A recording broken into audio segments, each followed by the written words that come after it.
Third topic है जो हम लोग डिस्कस कर रहे हैं, that is essential emergency drugs.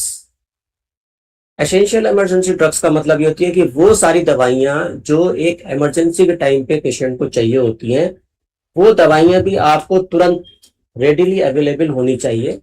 अगर इस दवाइयों को अवेलेबल करने में 1 मिनट का भी समय लग रहा है या 20 सेकंड का भी समय लग रहा है या 10 सेकंड का भी समय लग रहा है, तो वो समय पेशेंट के लिए बहुत हार्मफुल हो सकता है। फॉर एग्जाम्पल, किसी को बहुत सीवियर चेस्ट पेन हुआ है, ठीक है, उसका ब्लड प्रेशर बहुत ज्यादा हाई है, तो उसको नाइट्रोग्लिसरीन देनी है।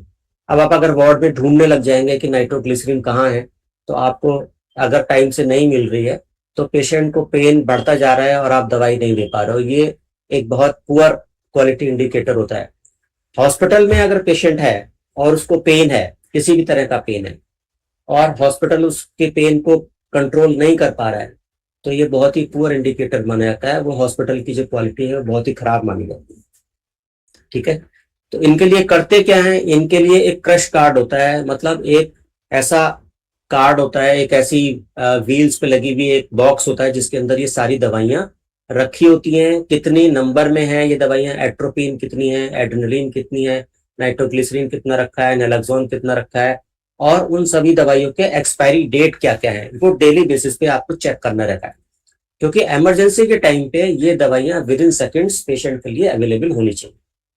अब फॉर एग्जाम्पल एपिनेफ्रिन है, किसी पेशेंट को आपने एक टेस्ट डोज लगाई किसी भी एंटीबायोटिक की, और उस टेस्ट डोज से पेशेंट को एनाफाइलेक्टिक रिएक्शन हो गया, मतलब उसको एलर्जी हो गई, तो आपको क्या करना है, उस वक्त आपको एंटी एलर्जिक दवाइयां देनी है और उसको आपको एपिनेफ्रिन देनी है। तो अगर एपिनेफ्रिन आपने स्टोर से मंगाई है, फार्मेसी से लिख के दे दिया पेशेंट के अटेंडेंट को, जाइए कि फार्मेसी से एपिनेफ्रिन ले आइए, तो पेशेंट तो 20 मतलब पेशेंट का अटेंडेंट तो 20-25 मिनट में आएगा। तो इसलिए करते क्या है कि हॉस्पिटल के अंदर एक बॉक्स होता है, हर एक वार्ड के अंदर होना चाहिए ये बॉक्स, और उसमें क्या करते हैं कि ये दवाइयां रख देते हैं, और वो क्या क्या एक्सपायरी की हैं वो डेली डेली चेक करते रहते हैं, और जैसे पेशेंट को जरूरत पड़ती है वैसे तुरंत निकाल के देते हैं। दूसरी दवाई है ये एट्रोपिन। आपने पेशेंट आईसीयू में एडमिटेड है, उसका बीपी ठीक चल रहा है, लेकिन उसका अचानक मॉनिटर पे आपने देखा कि इसको ब्रेडिकार्डिया हो गया।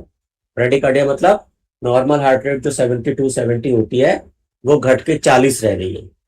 तो ऐसी कंडीशन में एकदम उसको एट्रोपिन दी जाती है विदाउट डिले। डॉक्टर्स देखते हैं, उनको बोलते हैं एट्रोपिन दो। एट्रोपिन क्या करती है, हार्ट रेट बढ़ा देती है। तो ये एक ऐसी सिचुएशंस होती हैं, इमरजेंसी सिचुएशंस होती हैं, जहां पे आपके पास 1 मिनट का भी टाइम नहीं होता, और ऐसे में आपने अगर ड्रग ढूंढने में टाइम लगाया तो एक पुअर क्वालिटी इंडिकेटर होता है, और ये सब दवाइयां आपको रेडिली अवेलेबल रखनी होती है। नैलक्सोन, जैसे मैंने बताया कि ओपियोइड जो मॉर्फिन है, हीरोइन है, इसका लोग नशा करते हैं, और नशा करते करते कभी कभी उनको ओवरडोज भी हो जाती है, तो उसको बोलते हैं ओपियोइड ओवरडोज। और अगर पेशेंट को ओपियोइड ओवरडोज हो गई तो ऐसी स्थिति में जो दवाई काम कारगर होती है, जो दवाई दी जाती है, दैट इज नैलक्सोन। तो नैलक्सोन भी अवेलेबल होनी चाहिए। अगर कोई पेशेंट आपकी इमरजेंसी में आ गया कि इसने बहुत सारा ड्रग ले लिया है, तो उसको रिवर्स करने के लिए जो दवाई दी जाती है दैट इज नैलक्सोन। तो ये सब इमरजेंसी ड्रग्स है।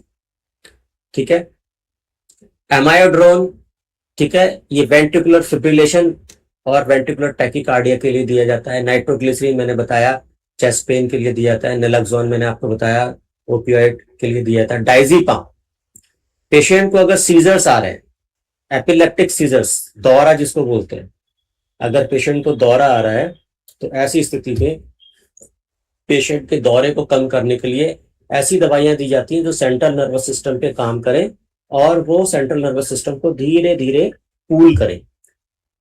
ठीक है, तो ऐसे में आपको डायजीपाम की जरूरत पड़ेगी या लोराजीपाम की जरूरत पड़ेगी। सालबुटामोल और सालबुटामोल एल्ब्यूटेरॉल, ये ब्रोंकोडायलेटोर है। अब आप दिल्ली में रहते हैं, एनसीआर में रहते हैं, ठीक है, या किसी भी मेट्रो शहर में रहते हैं जहां पे पॉल्यूशन बहुत ज्यादा है, पेशेंट पहले ही एस्थेमेटिक है और सांस लेने के लिए उसको जो हवा मिल रही है वो भी बहुत खराब है, तो कभी कभी ऐसा होता है कि कुछ कुछ एलर्जेंस ऐसे होते हैं, जैसे ही वो रेस्पिरेटरी ट्रैक में जाते हैं उनके रेस्पिरेटरी ट्रैक एकदम बंद हो जाते हैं, चोक हो जाते हैं। तो रेस्पिरेटरी ट्रैक को खोलने के लिए जो दवाई दी जाती है वो है सैल्ब्यूटामोल, जो कि नेबुलाइजेशन के थ्रू दी जाती है। उसको नेबुलाइजेशन के थ्रू, नाक के थ्रू, नोज इंट्रानेजली देते हैं। वो एक दवाई है, ये भी इमरजेंसी ड्रग्स में आती है। फ्यूरोसेमाइड, ये एक डाययूरेटिक है। पेशेंट का ब्लड प्रेशर बहुत ज्यादा है, 210 140, पेशेंट को पैरों में सूजन है, पेशेंट का यूरिन आउटपुट कम है, तो ऐसे में डॉक्टर लैसिक्स देते हैं, जिसको फ्यूरोसेमाइड बोलते हैं। उससे पेशेंट को थोड़ा यूरिन आता है और ब्लड प्रेशर कम होता है। एडिनोसिन, ये भी एक सुप्रावेंट्रिकुलर टैकीकार्डिया के अंदर दी जाने वाली दवाई है। नोरएड्रेनालिन, ये भी हाइपोटेंशन में और सेप्टिक शॉक में दी जाने वाली दवाई। तो ये सब दवाइयां बहुत इमरजेंसी की दवाइयां होती है, हमेशा रेडली अवेलेबल होनी चाहिए। कुछ और क्रूशियल मेडिसिन हैं जिसमें एस्प्रिन आता है।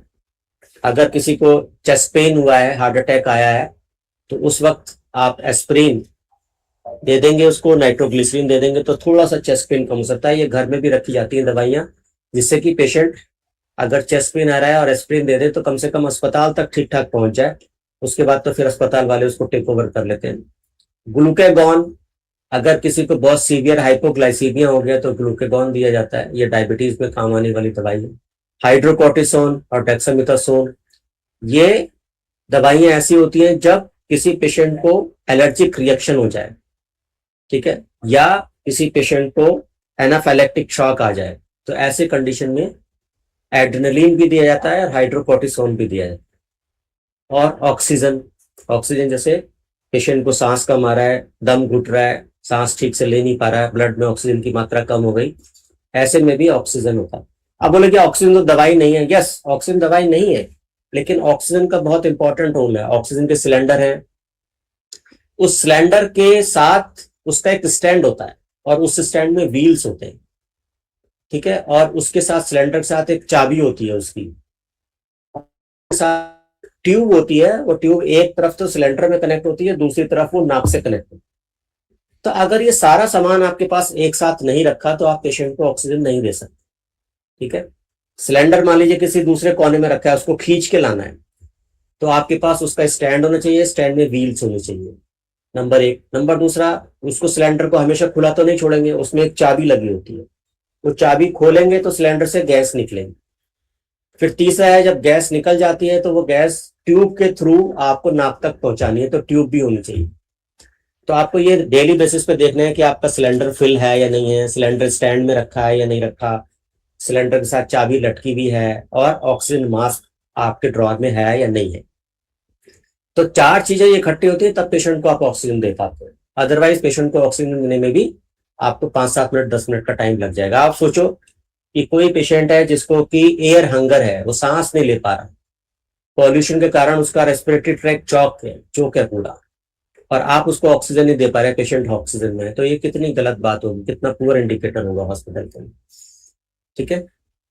तो इन्हीं सब दवाइयों का आपको बहुत स्पेशल ध्यान रखना पड़ता है। नेक्स्ट है की consideration, storage medication should be stored in cool dry places, frequently check for expiration and kept secured. Doses, precise dosing is critical, particularly for epinephrine to avoid the potential overdoses. Availability, these are generally prescription only and used within the professional medical settings or emergency kits. कोई भी आके नहीं दे सकता, hospital में ही इनको use किया जाता है।